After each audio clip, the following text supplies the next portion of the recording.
परम ज्ञानी कबीर का पद है। साधो देखो जग बौराना, सांची कहो तो मारन धावे, झूठे जगपति आना। हिंदू कहत है राम हमारा, मुसलमान रहमाना। आपस में दो लरे मरतु हैं, मरम कोई नहीं जाना। बहुत मिले मोहि नेमी धर्मी, प्रात करे स्नाना। आतम छोड़ पखाने पूजय, तिनका थोथा ज्ञाना। आसन मारि डिम्ब धरि बैठे, मन में बहुत गुमाना। पीपर पाथर पूजन लागे, तीरथ वर्त भुलाना। माला पहरे टोपी पहरे, ठाप तिलक अनुमाना। साखी शब्द गावत भूले, आतम खबर न जाना। घर घर मंत्र जो देत फिरत है, माया के अभिमाना। गुरुवा सहित शिष्य सब बूढ़े, अंत काल पछताना। बहुतक देखे पीर औलिया, पढ़े किताब कुराना। करे मुरीद कबर बतलावे, उन्हूं खुदा न जाना। हिंदू की दया मेहर तुर्कन की, दोनों घर से भागी। वह करे जिवह वा झटका मारे, आग दो घर लागी। या विधि हंसी चलत है हमको, आप कहावे स्याना। कहे कबीर सुनो भाई साधो, इनमें कौन दीवाना। कृपा पूर्वक हमें इसका अर्थ समझा दें। धर्म क्या है? शब्दों में, शास्त्रों में, क्रियाकांडों में, या तुम्हारी अंतरात्मा में, तुम में, तुम्हारी चेतना की प्रज्वलित अग्नि में? धर्म कहाँ है? मंदिरों में, मस्जिदों में, गुरुद्वारों में, आदमी के बनाए हुए मंदिर मस्जिदों में धर्म हो कैसे सकता है? धर्म तो वहाँ है जहाँ परमात्मा के हाथ की छाप है, और तुमसे ज़्यादा उसके हाथ की छाप और कहाँ है? मनुष्य की चेतना इस जगत में सर्वाधिक महिमापूर्ण है, वहीं उसका मंदिर है, वहीं धर्म है। धर्म है व्यक्ति और समष्टि के बीच प्रेम की एक प्रतीति, ऐसे प्रेम की जहाँ बूंद खो देती है अपने को सागर में और सागर हो जाती, जहाँ सागर खो देता है अपने को बूंद में और बूंद हो जाता है। व्यक्ति और समष्टि के बीच ध्यान का ऐसा क्षण जब दो नहीं बचते, एक ही शेष रह जाता है। प्रार्थना का एक ऐसा पल जहां व्यक्ति तो शून्य हो जाता है और समष्टि महाव्यक्तित्व की गरिमा से भर जाती। इसलिए तो हम उस क्षण को ईश्वर का साक्षात्कार, व्यक्ति तो मिट जाता है, समष्टि में व्यक्तित्व छा जाता है। सारी समष्टि एक महाव्यक्तित्व का रूप ले लेती है। धर्म व्यक्ति और समष्टि के बीच घटी एक अनूठी घटना है, लेकिन ध्यान रहे सदा व्यक्ति और समष्टि के बीच, व्यक्ति और समाज के बीच नहीं। और जिनको तुम धर्म कहते हो वे सभी व्यक्ति और समाज के संबंध हैं। अच्छा हो तुम उन्हें संप्रदाय कहो, धर्म नहीं। और संप्रदाय से धर्म का उतना ही संबंध है जितना जीवन का मुर्दा लाश से। कल तक कोई मित्र जीवित था, चलता था, उठता था, हंसता था, प्रफुल्लित होता था। आज प्राण पखेरु उड़ गए, लाश पड़ी रह गई। उस व्यक्ति की हंसी से, मुस्कुराहट से, गीत से, उस व्यक्ति के मनोभाव से, उस व्यक्ति के उठने बैठने चलने से, उस व्यक्ति के चैतन्य से इस लाश का क्या संबंध है? पक्षी उड़ गया, पिंजड़ा पड़ा रह गया, वो जो आज आकाश में उड़ रहा है पक्षी, उससे इस लोहे के पिंजड़े का क्या संबंध है? उतना ही संबंध है धर्म और संप्रदाय का। धर्म जब मर जाता है तब संप्रदाय पैदा होता है,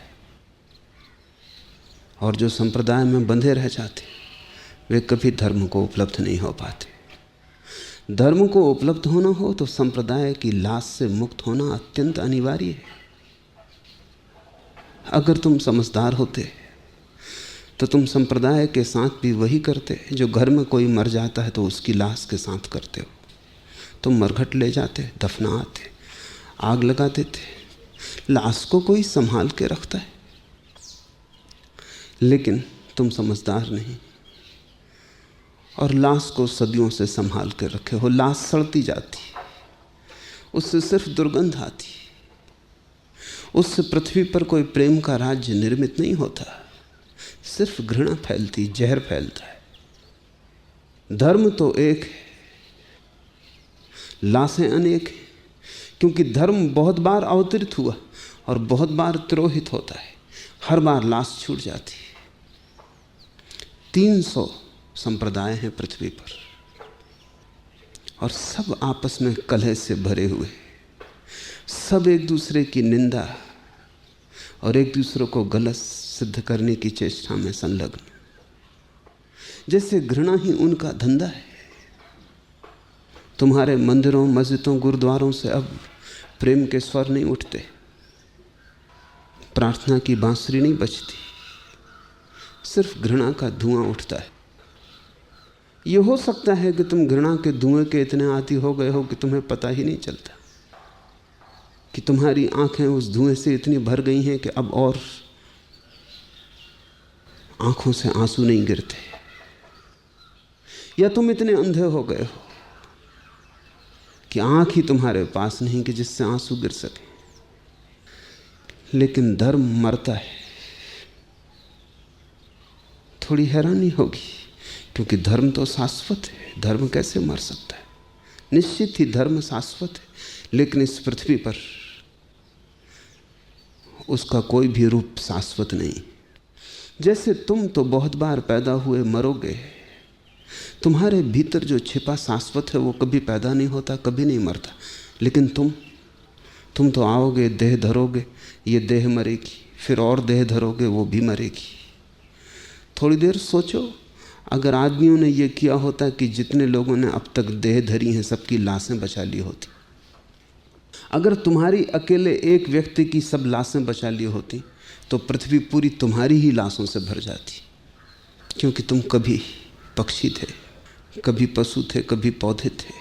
हिंदू कहते हैं 84 करोड़ योनियों से तुम गुजरे हो। अगर एक योनि से एक बार गुजरे हो, जो कि कम से कम है, जिसके लिए बहुत ज्ञानवान होना जरूरी है कि एक बार में ही छुटकारा हो जाए एक योनि से। अगर हम न्यूनतम मान लें कि तुम एक योनि से एक बार गुजरे हो, तो तुम्हारी 84 करोड़ लाशें अगर संभाल के रखी जाती तो होती, जमीन भर जाती, पट जाती उनसे। तुम्हारी ज्योति बहुत दियों में जली है, ज्योति उड़ जाती है, दिए को संभाल के रखते जाओ, मुश्किल में पड़ जाओगे। जिस जगह पे तुम बैठे हो, एक एक इंच जगह पर करोड़ों लाशें गड़ी हैं, क्योंकि कितने लोग हैं, कितनी आत्माएं, कितने वर्तुल सबने लिए। ज्योति चली जाती है, लाश को हम दफना आते हैं। धर्म के साथ ऐसा नहीं हो पाया। ज्योति तो चली जाती, लाश रह जाती, लाश को हम संभाल लेते हैं। लाश सूक्ष्म है, इसलिए दुर्गंध का भी पता उन्हीं को चलता है जिनके पास बड़े तीव्र नासापुट। लाश इतनी सूक्ष्म है कि कबीर जैसी आंखें हो तो ही दिखाई पड़ती, इसलिए धर्म पे संप्रदाय इकट्ठे हो जाते हैं। और जब भी कोई नया दिया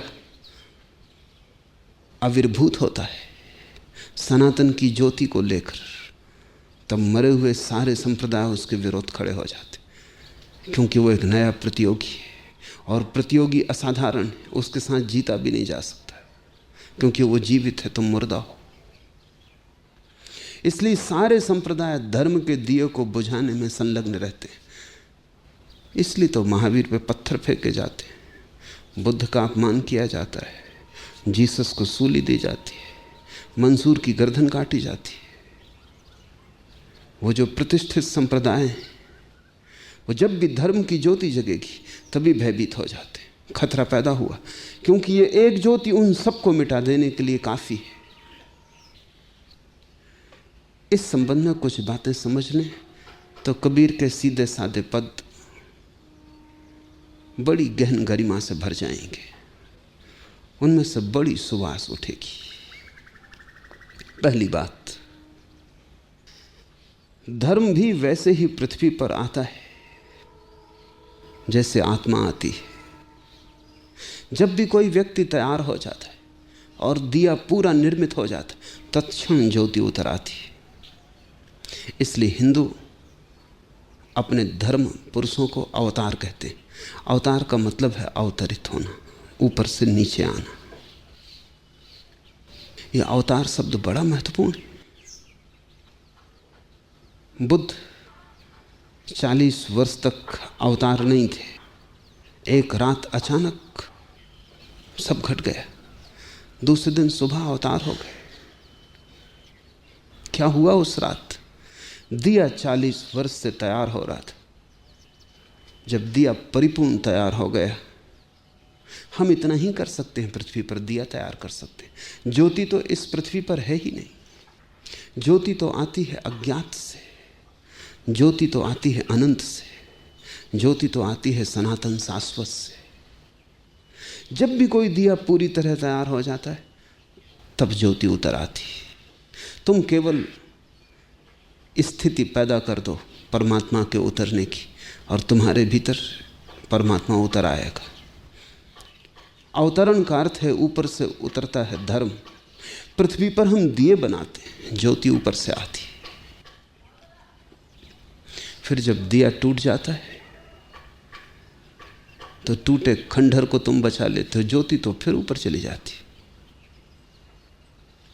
जो ऊपर से आई थी वो तुम्हारे कारण नहीं आई थी, वो तुम्हारे कारण रह भी नहीं सकती। वो जिसके कारण आई थी वो दिया टूट गया, वो बुद्ध के साथ ही विलीन हो जाती। लेकिन बुद्ध के पद चिन्ह छूट जाते हैं रेत पर, उन्हीं पद चिन्हों की पूजा चलती है। कहां तो बुद्ध के चरण, कहां तो उन चरणों से बहती हुई अनंत धारा ऊर्जा की, कि जिनमें भी साहस था झुकने का वे झुके और सदा के लिए तृप्त हो गए। कि जिनमें भी हिम्मत थी बुद्ध के चरणों को छू लेने की, उन्होंने छुआ और जैसे पारस छू गया और लोहा सोना हो गया। कहां तो वे चरण और कहां फिर रेत पर सूखे हुए छोड़े हुए सूखे चिन्ह। फिर उन चिन्हों की पूजा चलती, और उन चिन्हों की पूजा में भी अर्थ हो सकता है, लेकिन केवल उन्हीं को जिन्होंने बुद्ध के चरण देखे थे। इसलिए पहली पीढ़ी उन चरणों में भी बुद्ध के वास्तविक चरणों की भनक पाती। स्वाभाविक है, जिन्होंने असली चरण देखे थे, चरण चिन्हों को देखकर भी याद जगती है, याद का दिया जलता है। चरण चिन्हों को देखकर भी भीतर वे सब यादें हरी हो जाती हैं जो बुद्ध के चरणों के पास घटी थी। लेकिन दूसरी पीढ़ी जो सिर्फ कहानियां सुनेगी, उसके लिए चरण चिन्ह तो सिर्फ रेत पर चरण चिन्ह होंगे। उसके लिए बुद्ध के चरण चिन्हों में और बुद्धुओं के चरण चिन्हों में क्या फर्क होगा? कोई फर्क ना होगा। पहली पीढ़ी ने तो जीवंत घटना देखी थी। पहली पीढ़ी का तो अंतस्थल डोला था। पहली पीढ़ी ने तो नृत्य किया था अवतरित ऊर्जा के साथ।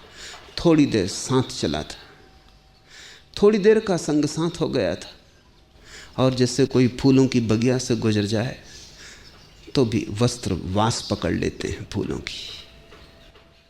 ऐसे ही बुद्ध के पास रहकर पहली पीढ़ी ने तो थोड़ी सी बास पकड़ ली थी, लेकिन दूसरी पीढ़ी आएगी, दूसरी पीढ़ी के लिए तो बुद्ध के चरण चिन्ह कुछ भी अर्थ ना रखेंगे। अर्थ औपचारिक होगा, संप्रदाय औपचारिक है। पिता पूजते हैं, बेटा भी पूजेगा। पिता पूजते हैं तो बेटे को भी पुजवाएंगे। पिता जो करते हैं वो बेटे को भी करने के लिए बाध्य करेंगे। जो पिता ने अपने निर्णय से किया था वो बेटा पिता के निर्णय से करेगा। सब मर गया।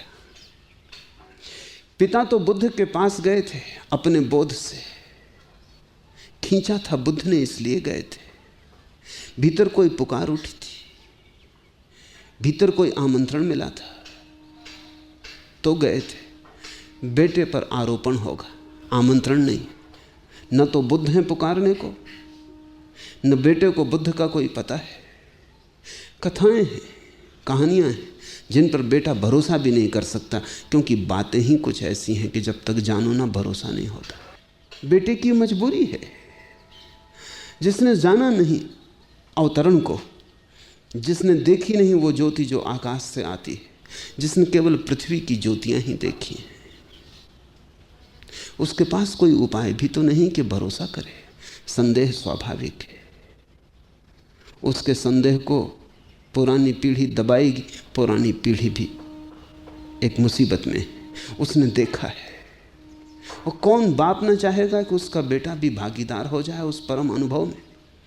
कौन मां न चाहेगी कि उसका बेटा भी उस परम की दिशा में यात्रा पर निकल जाए? क्योंकि जो भी हमने जाना है, हम चाहते हैं हमारे परिजन भी जान लें। जो हमने पिया और तृप्त हुए, हम चाहते हैं हमारे परिजन क्यों प्यासे क्षुधातुर मरे। तो बाप की भी मजबूरी है कि वो चाहता है कि बेटे को दिखला दे। बेटे की मजबूरी है कि जो उसने देखा नहीं, जो निमंत्रण उसे नहीं मिला, वो उसे कैसे देख ले। इन दोनों के बीच संप्रदाय पैदा होता है। बाप थोपता है करुणा से, बेटा स्वीकार करता है भय से। बाप ताकतवर है, जो कहता है मानना पड़ेगा, न मानो तो मुसीबत में डाल सकता है। बाप कहता है अपने प्रेम से, बेटा स्वीकार करता है अपनी निर्बलता से। इन दोनों के बीच में संप्रदाय पैदा होता है। पहली पीढ़ी के पास तो थोड़ी सी धुन होती, गीत तो बंद हो गया, प्रतिध्वनि गूंजती रहती। दूसरी पीढ़ी को ना गीत का पता है। जिसने गीत ही ना सुना हो उसे प्रतिध्वनि का कैसे पता चलेगा? जो मूल से ही चूक गया हो उसके लिए प्रतिलिपियां काम ना आएंगी। और कितना ही समझाओ, बात समझाने की नहीं। कबीर कहते हैं लिखा लिखी की है नहीं, देखा देखी बात। देखी तो ही सही है, नहीं देखी तो परमात्मा से बड़ा झूठ इस संसार में दूसरा नहीं है। देखा तो उससे बड़ा कोई सत्य नहीं है। देखा तो वही एकमात्र सत्य है, सभी सत्य उसमें लीन हो जाते। नहीं देखा तो परमात्मा सरासर झूठ है। सब चीजें सत्य हैं, किनारे रास्ते के पड़ा पत्थर भी सत्य है, परमात्मा झूठ है। लिखा लिखी की है नहीं, देखा देखी बात। लेकिन दूसरी पीढ़ी कैसे देखे? बाप ने देखी होगी, लेकिन जिसने देखी है सिर्फ जिसने बुद्ध को देखा है। लेकिन जो बुद्ध नहीं हो गया वो केवल कहानियां कह सकता है, वो दिखा नहीं सकता। वो स्मरण कर सकता है, स्मरण मधुर है, बड़े रसिक थे, लेकिन उसके स्मरण बेटे के लिए क्या करेंगे? इसलिए तो हिंदुओं के पास किताबें हैं जिनका नाम है स्मृति, जिनका नाम है श्रुति। श्रुति का मतलब है सुना, किसी ने कहा। स्मृति का अर्थ है किसी की याददाश्त है, उसने बताया। इसलिए हिंदुओं के पास इतिहास नहीं है, पुराण है। पुराण का मतलब कि हमने एक ऐसी महिमा की घटना देखी है कि कि हम उसे सिद्ध भी करना चाहें दूसरी पीढ़ी को तो हम इतिहास की तरह सिद्ध भी ना कर सकेंगे। क्या सिद्ध करोगे? बुद्ध का जन्म सिद्ध हो सकता है, उसके गवाह मिल सकते हैं। बुद्ध राजा के बेटे थे, ये सिद्ध हो सकता है, उसके प्रमाण मिल सकते हैं।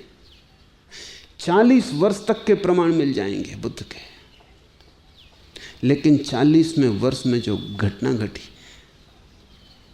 उसका क्या प्रमाण हो, उसका कौन गवाह है? किस क्षण में गौतम सिद्धार्थ ना रहा, गौतम बुद्ध हो गया, उस क्षण का कोई भी तो गवाह नहीं। उसको इतिहास कैसे बनाओगे जिसका कोई गवाह नहीं? इसलिए हम इतिहास कहते ही नहीं उसको, हम कहते हैं पुराण, हम कहते हैं कहानी। कहानी ही हाथ में रह जाती। पीढ़ी दर पीढ़ी हम उस कहानी को दोहराते हैं। जैसे जैसे बुद्ध से दूरी बढ़ती जाती है वैसे वैसे हम कहानी को सही बताने के लिए अतिशयोक्तियों से भरने लगते हैं। सिद्ध करने के लिए नई पीढ़ियों के सामने के एक महिमावान पुरुष हुआ था, धर्म उतरा था पृथ्वी पर।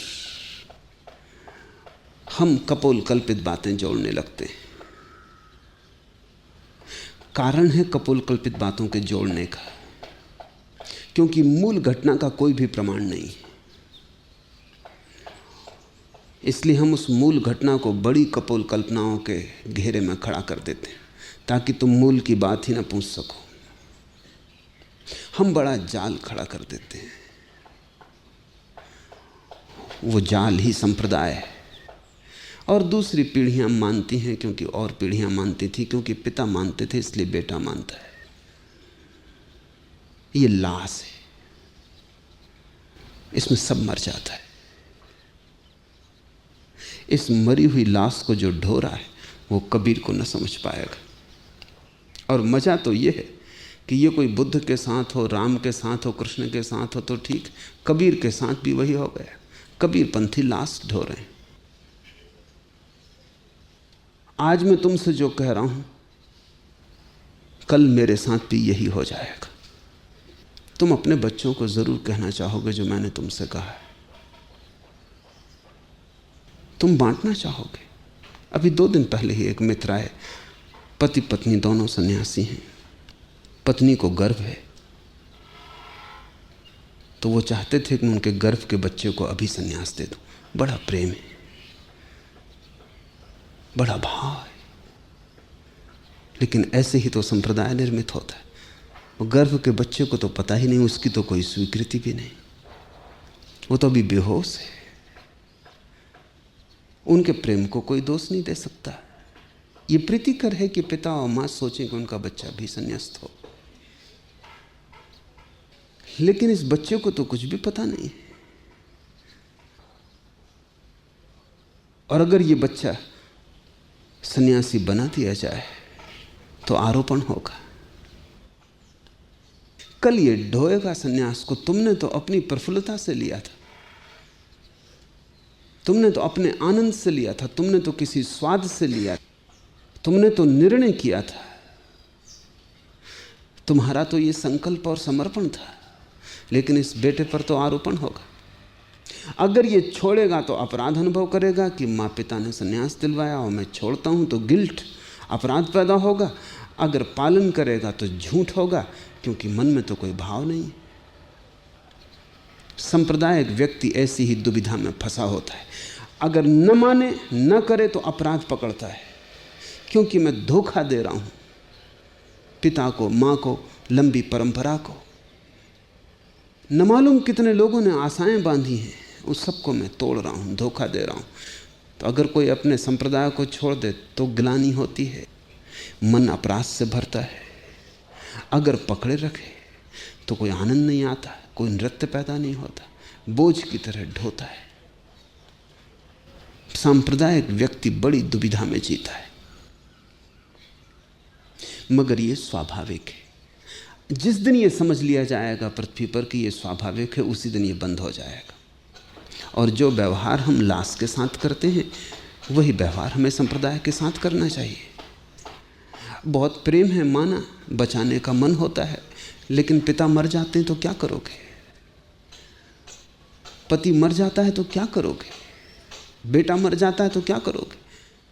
मन होता है कि छाती से लाश को चिपका लें, मगर कितनी देर चिपकाए रखोगे? अगर लाश को ज़्यादा देर चिपकाया तो तुम भी लाश हो जाओगे, उसकी दुर्गंध तुम्हें भी दुर्गंध से भर देगी। आज नहीं कल अपने को समझा कि लाश से छुटकारा लेना पड़ता है, पीड़ा होती।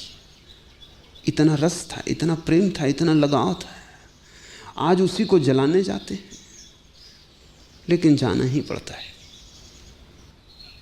कष्ट से, दुख से, रोते हुए, जार जार संताप से, लेकिन जलाने जाना ही पड़ता है।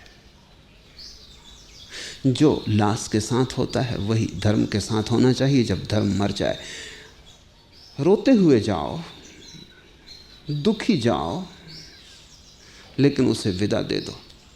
और जब तक पृथ्वी पर लोग संप्रदायों को विदा नहीं देने की हिम्मत जुटाते, तब तक लाशें बढ़ती जाएंगी, दुर्गंध फैलती जाएगी।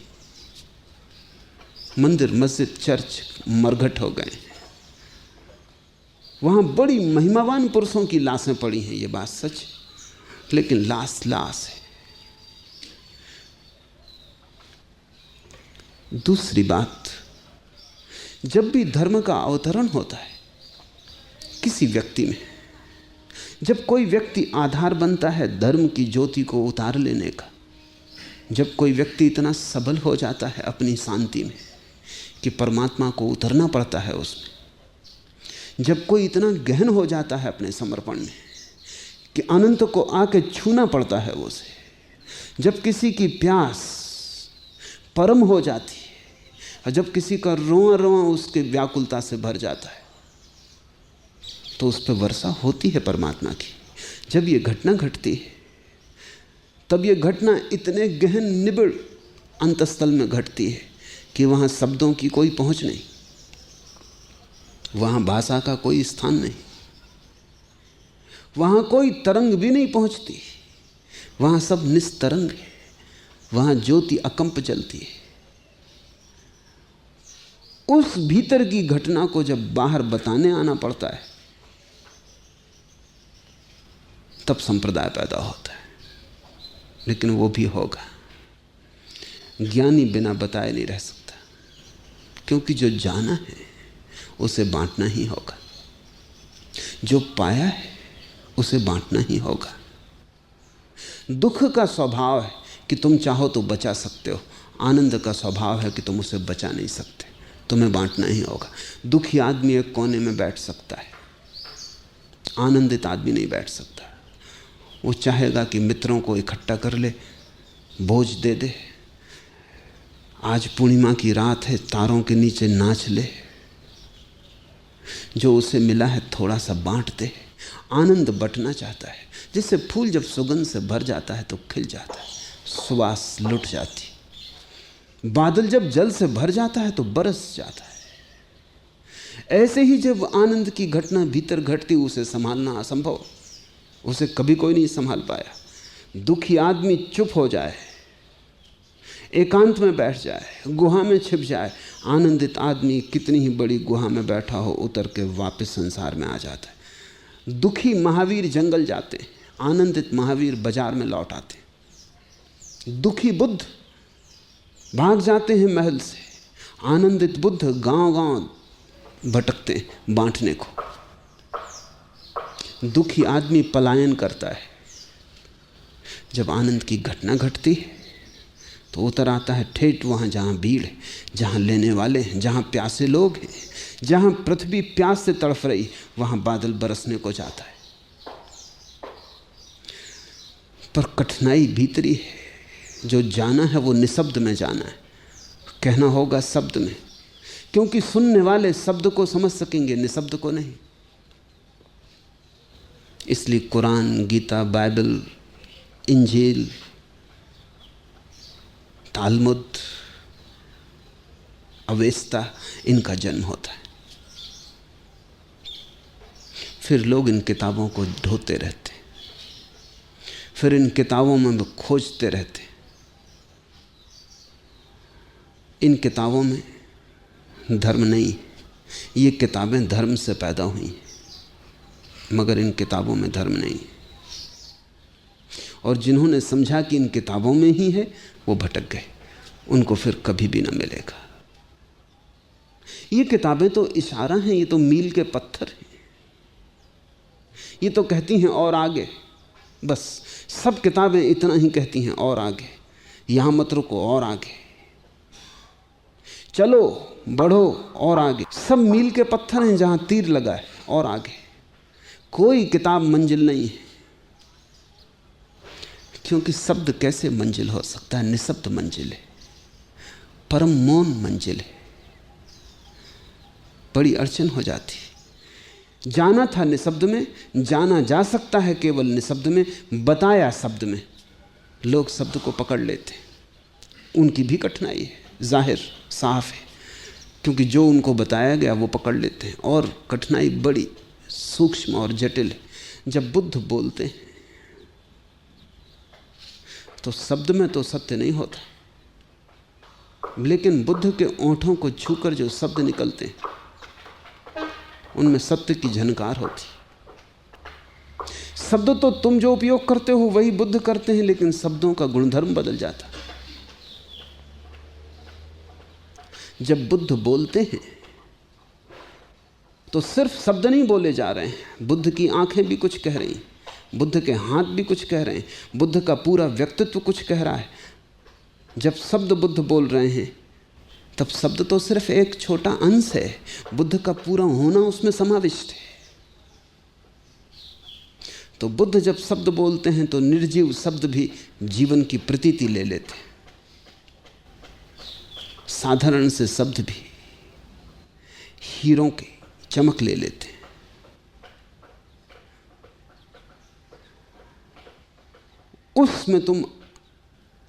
उस क्षण में तुम शब्द को अपने भीतर ले जाते हो।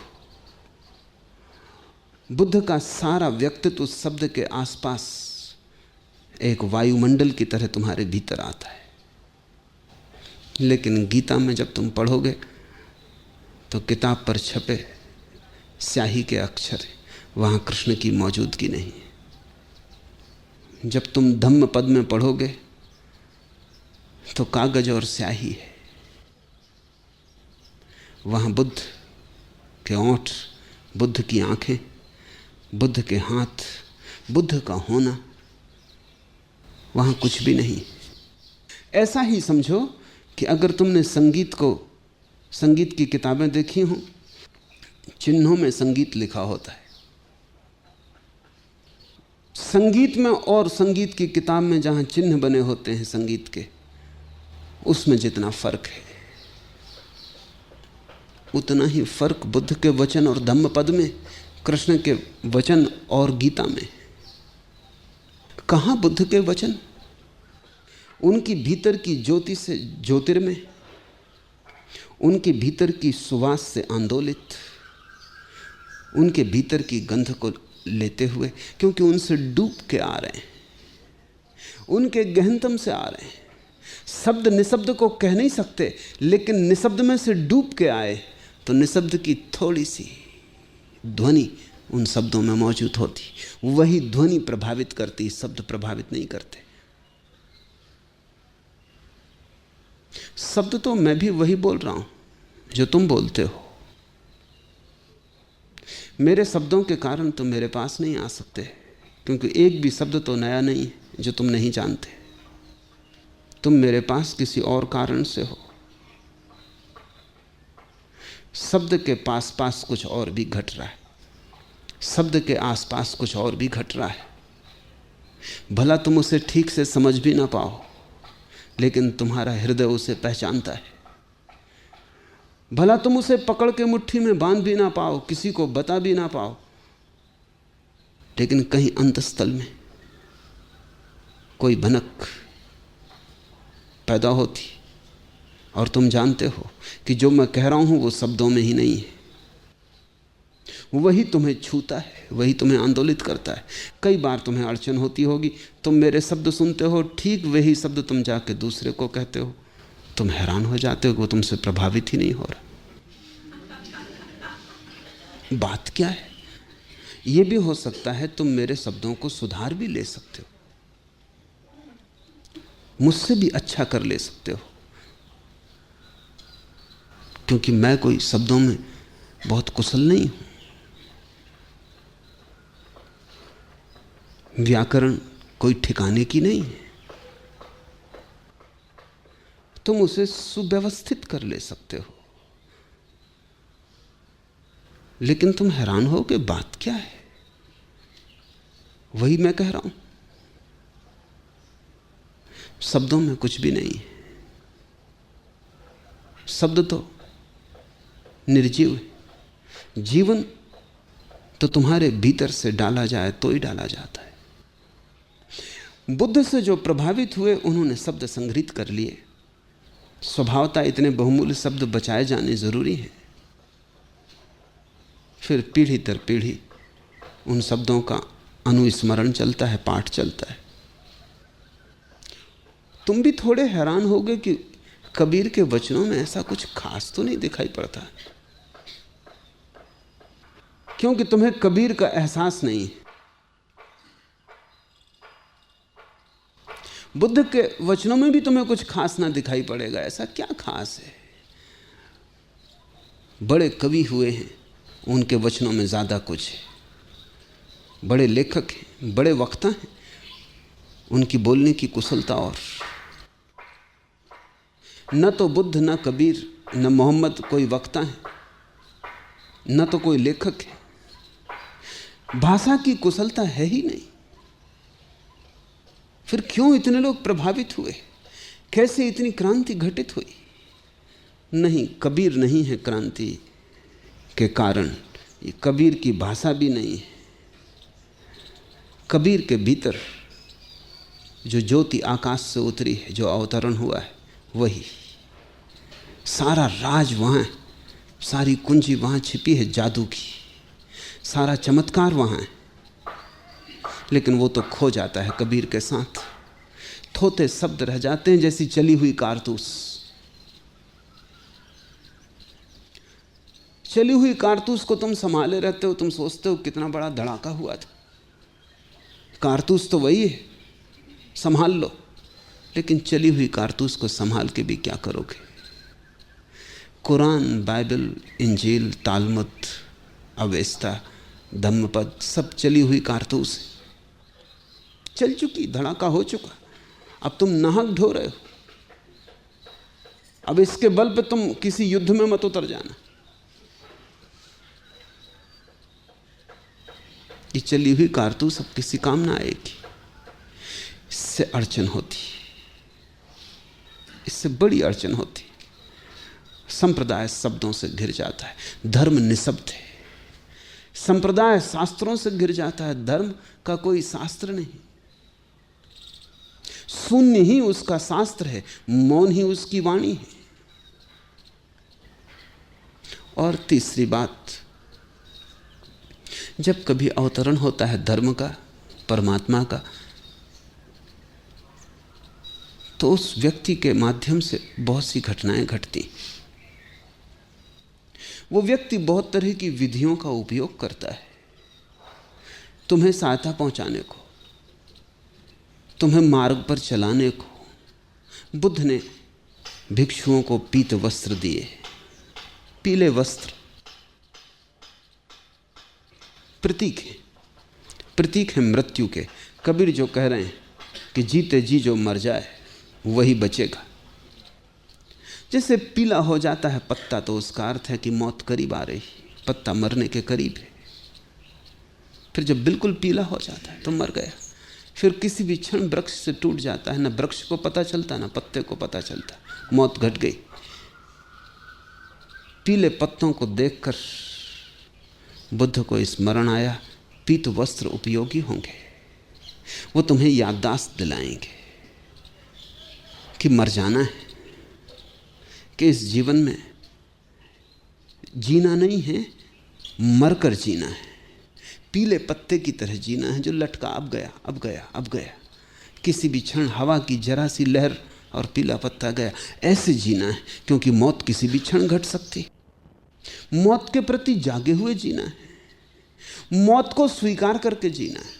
इसलिए बुद्ध ने अपने भिक्षुओं को पीले वस्त्र दिए। भिक्षु अब भी पीले वस्त्र पहने हुए, लेकिन प्रतीक जड़ हो गया। अब उसमें कोई जीवन नहीं है। उन्हें कुछ पता भी नहीं कि वो क्यों पीले वस्त्र पहने हुए। मैंने तुम्हें गैरिक वस्त्र दिए। जैसे बुद्ध को पीला पत्ता मौत का सूचक मालूम पड़ता है, ऐसे ही दूसरे छोर से गैरिक रंग दो बातों का प्रतीक है। एक तरफ तो सुबह का उगता हुआ सूरज का रंग है, एक नए जीवन का आविर्भाव। दूसरी तरफ सांझ को डूबते हुए सूरज का भी रंग वही है। एक तरफ संसार की तरफ से मर जाना है, परमात्मा की तरफ जीना है। एक तरफ सुबह, एक तरफ सांझ, दोनों एक साथ।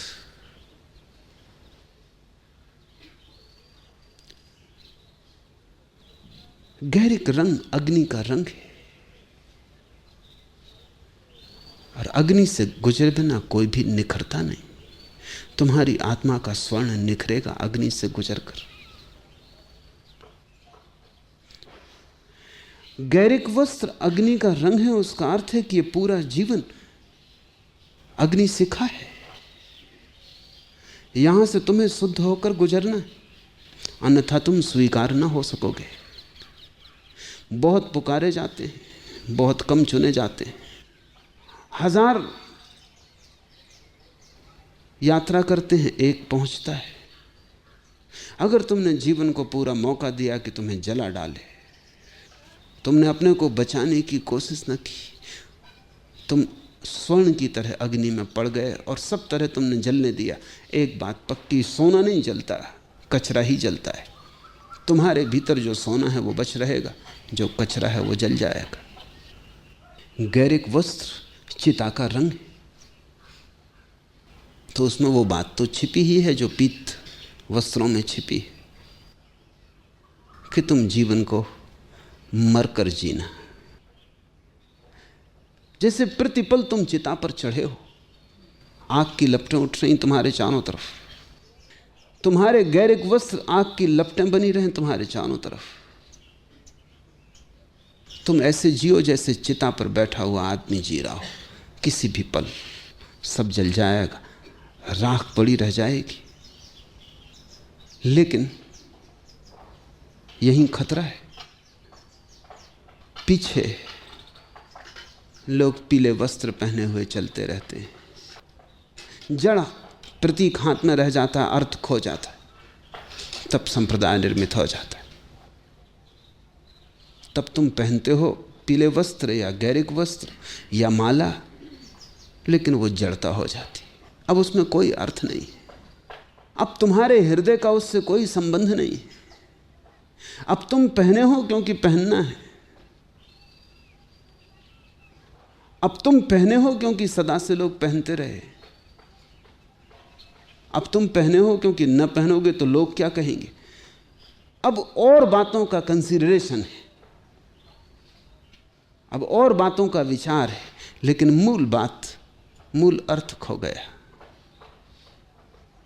अब हम समझने की कोशिश करें कबीर के वचनों को। साधो देखो जग बौराना, कहते हैं देखो सारा जगत पागल हो गया है, और पागल इसलिए हो गया है कि धर्म की जगह संप्रदाय में जी रहा है। जीवित धर्म को तो भूल गया है, मृत धर्म को पकड़ लिया है। सांची कहूं तो मारन धावे, झूठे जग पतियाना। बड़े आश्चर्य की बात है, कबीर कहते हैं कैसा पागल है ये संसार, कि अगर सच कहूं तो मुझे मारने लोग आते, अगर झूठ कहूं तो पति आते। संप्रदाय झूठ है, धर्म सत्य है, और जब भी तुम धर्म की बात करोगे लोग मारने आएंगे। और जब भी तुम झूठ की बात करोगे लोग पतियाएंगे। जब भी तुम संप्रदाय की बात करोगे लोग कहेंगे वाह वाह, क्योंकि तुम उन्हीं की मान्यताओं की बात कर रहे हो, तुम उन्हीं के अहंकार की तृप्ति कर रहे हो। जब भी तुम धर्म की बात करोगे लोग खड़े हो जाएंगे दुश्मन की तरह, क्योंकि अब तुमने कुछ ऐसी बात कही जो उनके विपरीत है। धर्म सदा संप्रदाय के विपरीत है, ज्ञानी सदा पुरोहित के विपरीत है, प्रबुद्ध व्यक्ति सदा पंडित के विपरीत है।